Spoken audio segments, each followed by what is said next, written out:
A todos los que nos seguís habitualmente, sabéis por otros programas que me gusta destacar la relación que existe entre el cine y la literatura. Y esta noche vamos a incidir en esa estrecha relación entre dos expresiones artísticas íntimamente ligadas. Si a esta ecuación, ya de por sí atractiva, añadimos el elemento del misterio, el resultado puede ser aún más fascinante y, por qué no, aún más inquietante. Y para hablar esta noche de cine maldito, o de misterios en el cine, tenemos con nosotros a un invitado muy especial que llevaba tiempo queriendo traer al programa. Él es Miquel Navarro Allensa. Buenas noches, Miquel. Muy buenas noches. Bienvenido a la Biblioteca del Centinela. Encantado y un honor para mí estar aquí compartiendo micro contigo y sobre todo, compartir también este día de hoy tan bueno que estamos teniendo y esta noche mágica madrileña. Desde luego que sí, es un placer tenerte aquí con todos nosotros, Miquel, y que además de brillante orador, yo debo recomendar que es un auténtico placer disfrutar de su palabra en sus conferencias. He acudido a varias de las que ha dado, y además hace unos días tuvimos la suerte y el placer de acudir a la presentación de un cortometraje del que es Alma Mater. Sí, el apagón, The Blackout, el apagón, que habla precisamente mucho de esa defensa precisamente de tu espacio de radio, ¿no? En defensa de los libros, de la cultura y también pues de nuestro patrimonio, ¿no? Incluso. Y bueno, pues yo encantado de que tengas un hueco para mí y podamos hablar hoy Yo encantadísimo, Miquel. Del libro. Además que, libros. Como decía anteriormente, yo tenía ganas de que vinieras como invitado al programa porque desde luego se disfruta mucho oyéndote hablar. Y además para presentar un libro muy interesante, Misterios de Cine, publicado con la editorial Oblicuas, en la cual nos presentas pues muchos de estos misterios relacionados con el cine, ¿no? Sí, me gusta, ya sabes que en tono de broma pues suelo decir que es un librillo de piscina, muy refrescante y además para estas fechas yo creo que viene muy bien, ¿no? Porque, bueno, pues que cubre esos momentos de asueto, esos momentos de relax. Yo creo que también cuando llega el verano es proclive, ¿no? La lectura a la sombra, con un buen refresco y claro, pues la lectura dinámica, entretenida, que es un poco en lo que se basa Misterios de Cine, que son capítulos individuales en los que cada capítulo, independiente de unos de otros, se habla de muchas curiosidades. Y sobre todo yo aquí lo que he querido traer también es el valor añadido de la anécdota y la vivencia personal. Desde luego es un libro muy recomendable. Yo me he divertido, he tenido la suerte de tener también el manuscrito. No en mis manos, pero sí digitalmente, y la verdad es que es un libro muy entretenido en el cual descubres muchos secretos y misterios del cine. Porque yo te quería hacer una pregunta. ¿Se puede hablar realmente de misterios de cine o sería mejor hablar de cine maldito? ¿O son dos cosas diferentes, no? Sí, yo creo que... están intercomunicadas. Sí, puede estar de alguna forma intercomunicada. Yo lo que creo también es que el propio Hollywood, que es un poco el que ha tejido la leyenda, ¿no? Precisamente es eso, ¿no? Hay mucho de leyenda, ¿no? Esas leyendas que una y otra vez nos han ido repitiendo, pues forma parte del propio mito de Hollywood. Y una de las cosas en las que también hablo aquí es... mi hallazgo también personal de lo que una pregunta que siempre me hacía: ¿qué es Hollywood? Entonces, bueno, hay mucho también de viajes, de encuentros con lo personal y algo también de lo que desentraño es en todo esto de los misterios de cine, de las leyendas, es realmente qué es Hollywood, ¿no? Yo me encontré con una realidad bastante diferente a lo mitificado que tenemos, ¿no? Entonces yo vi un Hollywood en el que bueno, pues comparte calle el homeless y el Ferrari, ¿no?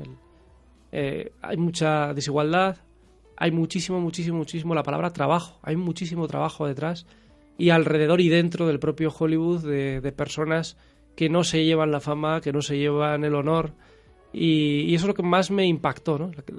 Las personas que tantas horas trabajan en este mundo de sueños que a veces no es tal como lo que nos han vendido, ¿no? Pero sin duda alguna, bueno, pues respirar ahí bajo este cartel enorme con estas letras, en el que uno de los episodios hablo precisamente, y la portada también aparece una aparición femenina, un fantasma femenino, pues también tiene su momento de cartel. Cuento mi experiencia precisamente bajo este cartel de Hollywood. Pero sin duda alguna sí que es cierto que la leyenda la ha tejido el propio cine en muchas ocasiones y se han ido repitiendo pues muchas películas una y otra vez como un mantra, ¿no? Como puede ser la propia El Exorcista, etcétera, ¿no? Que precisamente no hablo de ello en el libro, ¿no? Que quiero también desmarcarme de lo típico que uno busca en Google. Por eso yo creo que Misterios de Cine... es un libro muy original en ese sentido. Sí, es diferente porque no he querido que alguien que pueda buscar en Google pues diga, pues ya, esto ya viene aquí. No viene aquí, porque aquí hay pues eso, capítulos muy dispares, muy variados, en los que mezclo muchísimos temas. Quiero decir que no solo es el misterio típico y tópico, sino que también pues hay otros temas, como puede ser, aparte de la parapsicología clásica, pues puede ser también el espionaje, no sé, la criminología, etcétera, ¿no? ¿Tú de dónde crees que viene esa fascinación que todos sentimos por el cine y con las historias relacionadas con los misterios en el cine? ¿Por qué nos inquietan tanto y siempre sentimos esa fascinación? Yo creo que hay diferentes dosis, ¿no? Yo creo que hay una dosis muy importante de evasión, ¿no? De personas que acudimos al cine para vivir algo en la piel del protagonista, que tal vez nos gustaría o no hemos podido vivir, pero al final es un mundo mágico en el que se apagan las luces y entras en un entorno prácticamente antropológico, ¿no? Como diría también el maestro Cardero, que estos días atrás estuvimos con él en la presentación del cortometraje y me ha ilustrado también acerca de ello, ¿no? De que hay una especie de comunión con ese yo interno cuando se apagan las luces del cine y conectas, o te sumerges dentro de la película y también, apareces un poco dentro de esta película o te identificas con un tal o cual personaje. Entonces yo creo que sí que hay una gran dosis de vivencia, de lo que uno no puede vivir, de evasión también para despejarse de los problemas diarios.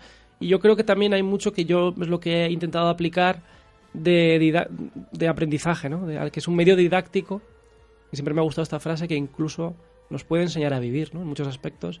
Yo creo que es un medio muy didáctico el cine, ¿no?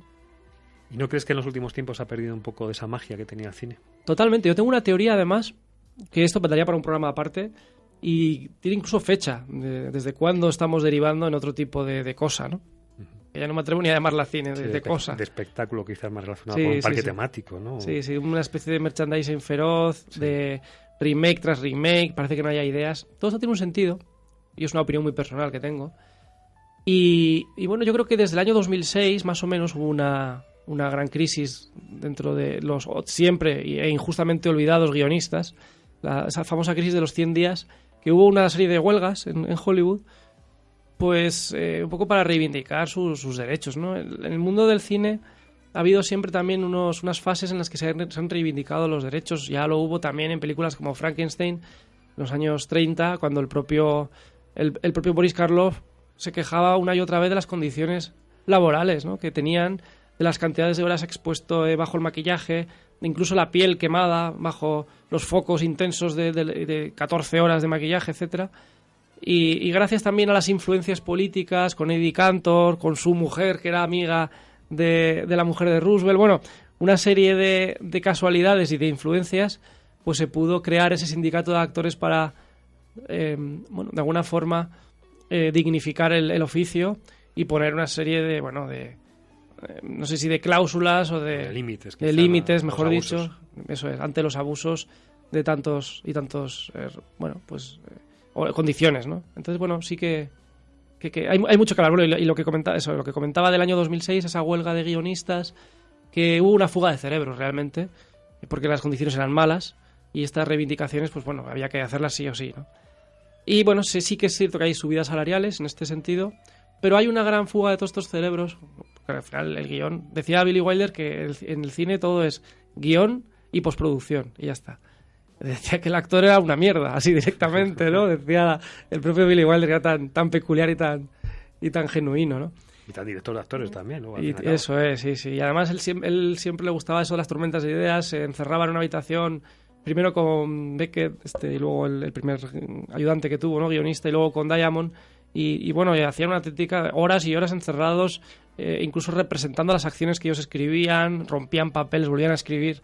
Se basaba mucho en ello, ¿no? En escribir. Y incluso también pues en leer muchísimo, ¿no? Entonces yo creo que eso derivó esta fuga de cerebros derivó precisamente lo que hoy tenemos, porque muchos de estas fugas de cerebros que hubo de guionistas se pasaron a las series televisivas, que entonces hace unos años no estaba como ahora, y ellos fueron los, que no se habla nunca, fueron los impulsores de ese salto de calidad que ha tenido las series de televisión, que hoy en día ya son otra cosa, porque son plataformas digitales, ya no me atrevo ni a hablar de televisión, son plataformas digitales, unas nubes digitales en diferentes plataformas de pago en las que están pues todas estas series que nos bombardean, que la verdad que han ganado terreno precisamente porque en la era de la inmediatez que tenemos es menos, no son tan largas en metraje, se ven muy muy bien y bueno, es un producto rápido y además de calidad y engancha porque tienen ese, pues son geniales, ¿no? Escribiendo. Y en lo que es el cine convencional, pues ha ido hacia otros derroteros que hablaríamos un día de largo y tendido. Y yo creo que está más el control lo han tomado más. Y aquí ya me meto digo muy personal, pero hablaríamos, por ejemplo, en Hollywood de la Iglesia de la Cienciología. Tiene una grandísima influencia en el cine, más de lo que pensamos, ¿no? Y eso va ya hacia otro sitio, hacia la propaganda. Sí. Hay películas, religiosa. Y sobre todo, bueno, pues es un producto feroz, siempre lo ha sido. Pero ahora todavía más, ¿no? Una máquina de hacer dinero. Y en ese sentido, la Iglesia de la Cienciología ha estado muy, muy cercana a ello, ¿no? A este producto que hoy en día tal vez conocemos. Vamos a entrar en materia con lo que es el contenido de tu libro. Y a mí uno de los casos más sorprendentes de los diferentes capítulos que contiene tu obra es el del seco. Sí. Al que tu libro pones en relación con un mito moderno como es el del Mothman. Yo quería que nos explicaras un poco todo esto. Sí, antes hablaba de diferentes tipos de capítulos que hay, ¿no? Que en el que se habla de parapsicología clásica, de espionaje, de criminología, y también hay una dosis que tenemos también que nos une, José Luis, que es la investigación. Y la investigación relacionada con los temas del misterio y su vinculación en este caso con lo que me gusta, que es el cine. Y en este caso hago un paralelismo muy claro con el Mothman, ¿no? Y es una pena que se conozca esta figura del Mothman, del hombre polilla en Estados Unidos, y no se conozca el español, el Mothman español, porque tenemos nosotros el nuestro, y no se habla de ello, y se llama el seco. Y además es una palabra... Qué historia más buena. Tremenda, ¿no?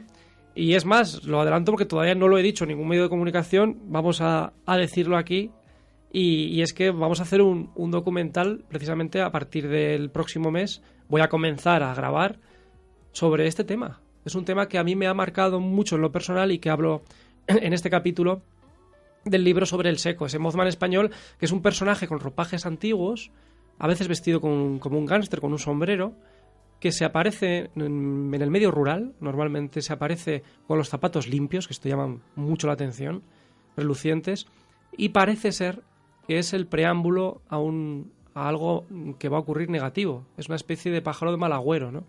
Uh-huh. Y este malfario de ver al seco, pues es muy, muy interesante ver cómo los cabreros o los personajes pastores de la zona en donde dicen que se aparece, hablan de ello pues de forma natural. Entonces, sí, todo esto me llama la atención, ¿no? Lo que tú me estás comentando es que veo muchos paralelismos con el Mothman, desde luego. Eso es, el Mothman también era un personaje embozado que se aparecía y posteriormente a esa aparición sucedía una desgracia. Esto ocurrió en Point Pleasant, esta ciudad estadounidense. Habló mucho de ello, incluso se habló de experimento gubernamental, oculto, de la CIA, bueno. Pero lo cierto es que, que muchos testigos hubo de este tipo que se aparecía y que justo después se cayó el puente aquel en el que murieron muchas personas. Entonces dicen que esa aparición es símbolo de un mal presagio. La del Mothman, en la película hay un investigador marcado también por este personaje, que es Richard Gere. Yo no soy Richard Gere, ni me parezco, pero vamos a intentar hacer un poco de él en este documental que quiero comenzar y que, por supuesto, quiero que participes. No, yo encantadísimo, aunque sea para llevar el agua en el set de rodaje. Luego también hay un capítulo que a mí me ha llamado mucho la atención, que es el de los objetos malditos en el cine.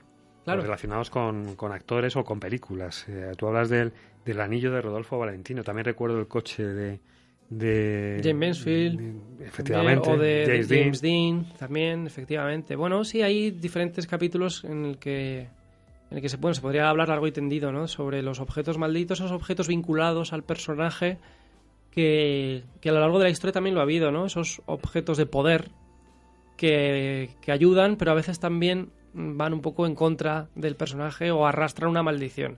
Y aquí hablo de ello, ¿no? Sobre todo pues con con Rodolfo Valentino, que la verdad que es una figura que ya de por sí pues daría para un libro entero, que también incluso pues no descarto poder escribirlo algún día. Y es más, te diré que hay una persona en España, concretamente en Barcelona, que esto también creo que no lo hemos comentado, que tiene las cartas manuscritas de Rodolfo Valentino, porque su descendiente directo era Federico Bertrand Masés, que era un tipo de origen catalán que nacido en Cuba, que era su pintor de cabecera. Él hacía sus retratos de Rodolfo Valentino, un pintor que estuvo muy cercano a las estrellas de Hollywood del cine mudo de la época, muy poco conocido, con unas obras de arte tremendas, una pintura muy particular y muy inquietante, las cosas como son. Y esta persona, esta mujer, esta señora, tiene cartas manuscritas del propio Rodolfo Valentino, que hay que decir que hablaba perfectamente y escribía perfectamente en castellano. Y bueno, pues la verdad que es muy interesante la figura de Rodolfo Valentino, y uno de estos capítulos habló de ese anillo maldito de Rodolfo Valentino, que la verdad que tiene un recorrido tremendo, ¿no? Y un legado realmente maldito, ¿no?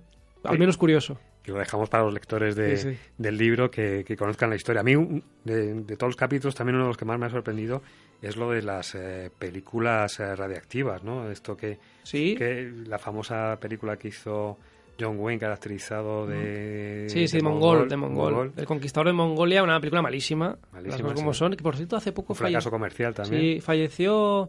No, perdón, no falleció hace poco, falleció hace muchos años, pero hace poco se cumplía el aniversario del fallecimiento de Pedro Armendáriz, que era un actor que también aparecía en esta película de origen vasco, que dicen que al verse tan afectado por esta enfermedad que le produjo la radiación, al parecer, de esta película, de maldita porque realmente se hacían pruebas, no lo hemos dicho, pruebas nucleares en la zona, y un gran índice que tampoco está por demostrar. Quiero decir que bueno, que siempre es difícil no cotejar que los diversos cánceres que se desarrollaron en diferentes actores que participaron en esta película fueran derivados de aquello, pero el contador Geiger te aseguro que aquello se movía que no veas, ¿no? Es que rodaron la película precisamente de lo que había sido el campo de pruebas de experimentación de armas nucleares en Estados Unidos, en Nevada, ¿no? Creo recordar. Eso es, sí. Entonces, claro, pues era un lugar maldito ya de por sí, porque pues por esas altas radiaciones, ¿no? Y hubo muchos actores que enfermaron. Y Pedro Armendáriz, como decía, uno de estos actores, al verse tan afectado por esta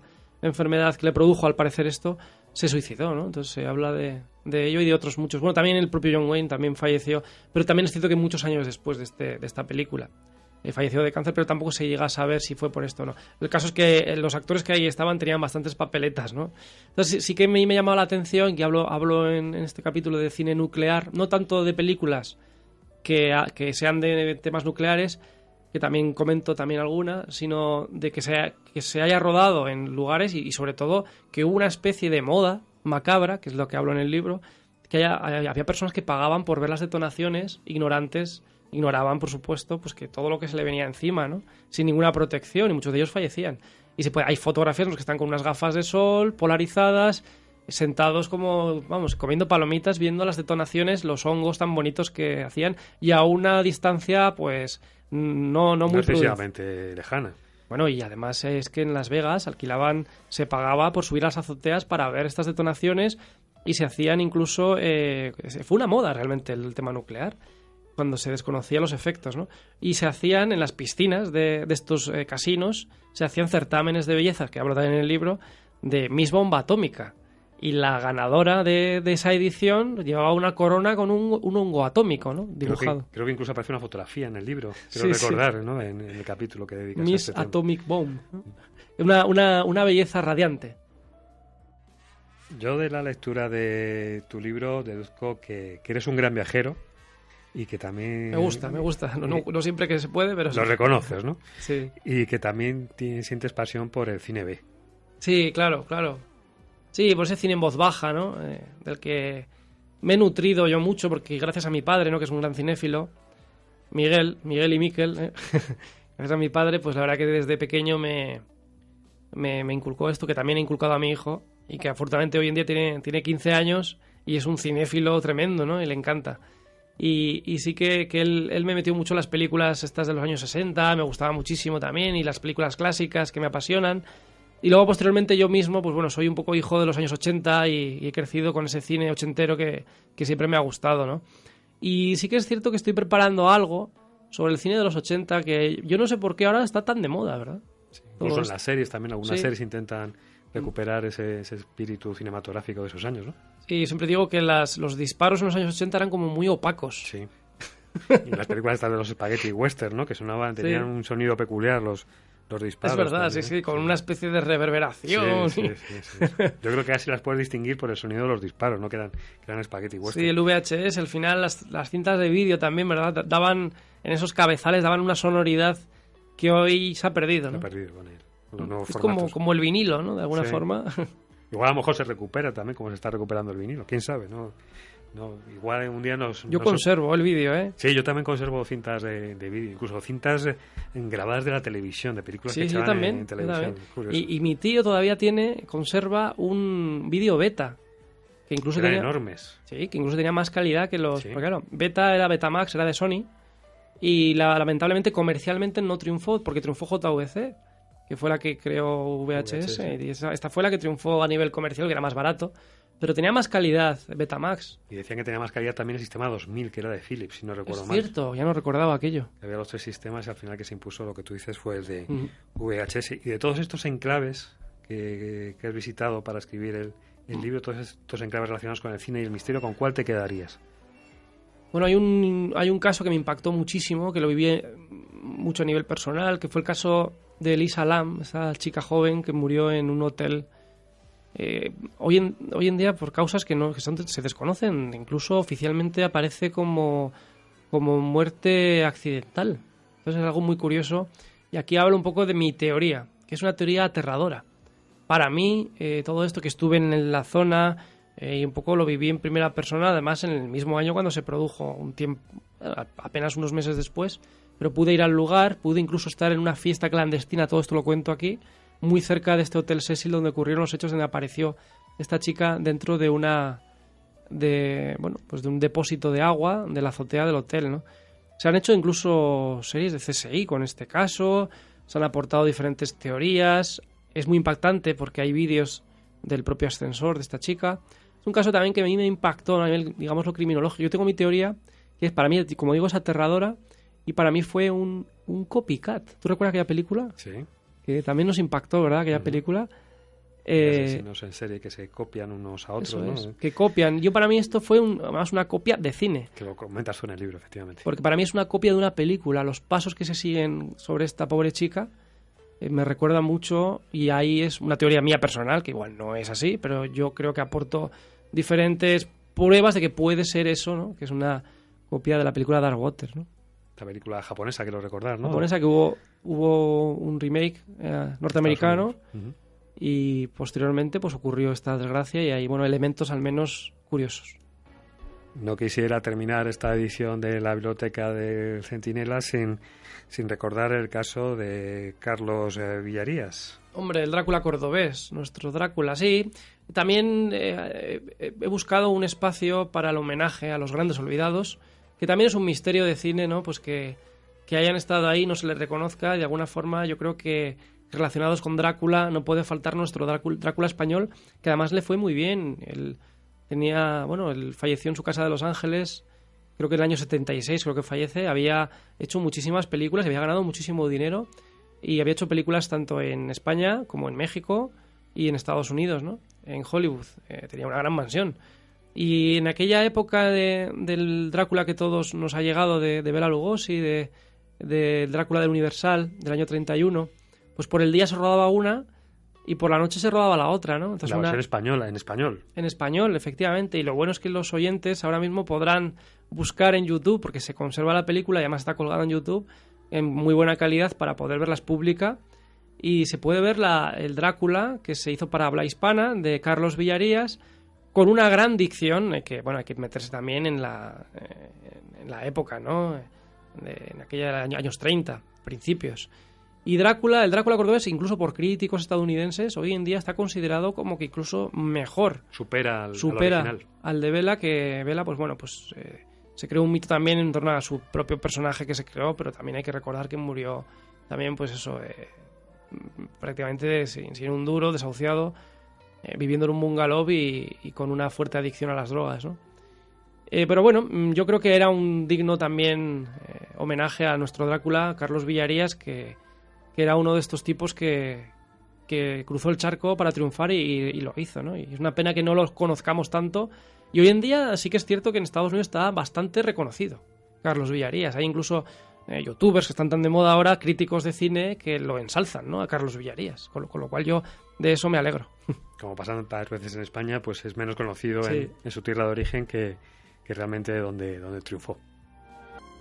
La verdad, Miquel, es que es un auténtico placer escucharte hablar de cine y de misterios, que son temas que nos apasionan a los dos, que compartimos. Sí, somos entusiastas, ¿no? Somos entusiastas y nos podemos tirar aquí hablando toda la noche. Yo, desde luego, te convoco para un próximo programa. Espero tener la suerte de tenerte de nuevo. Pues encantado, la verdad que encantado. Y al final yo siempre digo que no es más que hablar de lo que a uno le gusta. Efectivamente.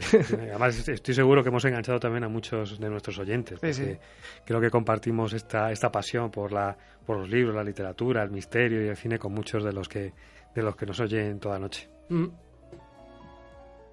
Lo dicho, Miquel, ha sido un auténtico placer y un privilegio tenerte aquí en la biblioteca del Centinela para hablarnos de cine y de misterios. Y bueno, y a todos nuestros centinelas, pues despedirnos de todos ellos hasta una nueva edición del programa. David Castillo me está haciendo señas claras y rotundas para que os mande un beso y un abrazo muy fuerte, y por supuesto pues despedirme de nuestro invitado, el invitado de esta noche. Miquel, muchísimas gracias por estar con todos nosotros y enseñarnos tantas cosas. Muchísimas gracias a vosotros por invitarme, y también felicitar a David, porque la verdad que una música tremenda, magnífica. Sí, la verdad es que estamos, yo creo que muy bien ambientados, ¿no? Sí. Vamos, prácticamente parece que estoy metido en una película, aquí. Sí, para que una atmósfera aquí intrigante. Y a mí solo me queda despedirme de todos vosotros, centinelas, invitaros a nuestra próxima edición del programa y, por supuesto, invitaros a que sigáis leyendo, porque de esa forma podréis encontrar los misterios que esconden los libros.